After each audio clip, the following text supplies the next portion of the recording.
కారం రంగు రుచితో ఉంటుంది. ఆచి మిరపపొడి అదరగొట్టే కారం రంగు రుచి. హైదరాబాద్ శివారులో తప్పుడు పత్రాలతో రైతుల భూములు కాజేసేందుకు జరుగుతున్న కుట్ర వెలుగులోకి వచ్చింది.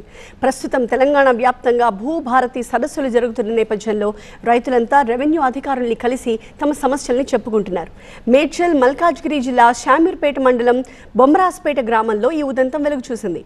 పలువురు రైతులకు చెందిన 700 ఎకరాల విలువైన భూములను తప్పుడు పత్రాలతో కాజేయడానికి సంఘ విద్రోహ శక్తులు ప్రయత్నాలు చేశాయి. రెవెన్యూ అధికారులతో కుమ్మక్కై ప్రభుత్వ రికార్డులు, పట్టాదార్ పాస్ పుస్తకాల్లో వాళ్ల పేర్లను నమోదు చేయించుకోవడానికి కొంతమంది ప్రయత్నాలు చేశారు.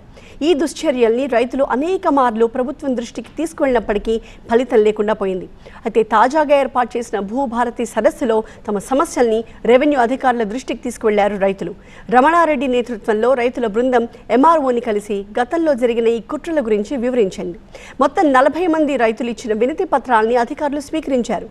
అమోయ్ కుమార్ కలెక్టర్గా పనిచేసిన టైంలో 1049 ఎకరాల భూముల రికార్డులని రాత్రికి రాత్రే తారుమారు చేసి తమ పేర్లను నమోదు చేసుకునే ప్రయత్నం కొంతమంది చేశారు అని రైతులు ఆవేదన వ్యక్తం చేశారు. అయితే రైతులపై కేసులు ఉన్నాయని నెపం చూపిస్తూ తమ పాస్బుక్ల్ని లాక్ చేశారని, కానీ తమపై ఎలాంటి కేసులు లేవు అని వాళ్ళంతా వివరిస్తున్నారు. ఇప్పుడు భూభారతి ద్వారానైనా తమకు న్యాయం చేయాలి అని రైతులు ప్రభుత్వాన్ని కోరుతున్నారు.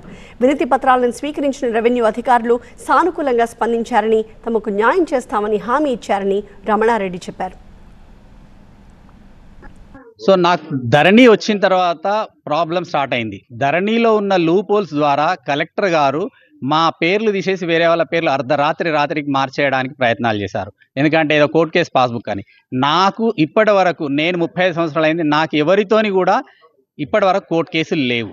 ఎవరో థర్డ్ పార్టీ వచ్చి నా కోర్టు కేసు ఉంది నా పైన ల్యాండ్ అని చెప్పి అప్లికేషన్స్ పెడితే వాటిని అప్రూవ్ చేశారు.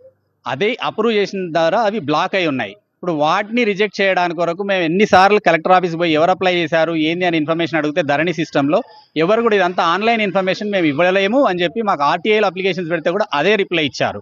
సో ఇప్పుడు మేము ఎప్పుడైతే ఎలక్షన్స్ వచ్చి కొత్త గవర్నమెంట్ వచ్చిందో ధరణిని బంగాళాఖాతంలో కలుపుతానని రేవంత్ రెడ్డి గారు గౌరవనీయుల ముఖ్యమంత్రి గారు అన్నారో అప్పుడు వి ఫెల్ట్ వెరీ సంతోషకరంగా ఆయన వార్త చెప్తున్నారని చెప్పి మేము చాలా ఆనందపడినాం. ఈరోజు అది ఆచరణలోకి వస్తుంది కాబట్టి మేము చాలా సంతోషకరంగా ఉన్నాం. ఎందుకంటే గ్రామ సభ పెట్టారు, ప్రజల వద్దకే పాలన అని గ్రామ సభ పెట్టారు. దాంట్లో నేను ఇప్పుడు అప్లికేషన్ ఇచ్చాను. నా ఫిజికల్ పొజిషన్ కానీ ఎక్కడ కానీ నాకేం ఇబ్బంది లేదు. కానీ నేను ఏదైనా చేసుకోవాలనుకుంటే, నేను ట్రాన్సాక్షన్ చేసుకోవాలనుకుంటే, నా బిడ్డ పెళ్లికి అమ్ముకోవాలనుకున్నా, ఏది చేసుకోవాలనుకున్నా నాకు ఇబ్బందికరమైన ఇష్యూ ఉంది. కానీ ఇప్పటి నుంచి ఈ భూభారతి వచ్చిన సిస్టంలో మాకు న్యాయం జరుగుతుందని మేము ఆలోచిస్తున్నాం.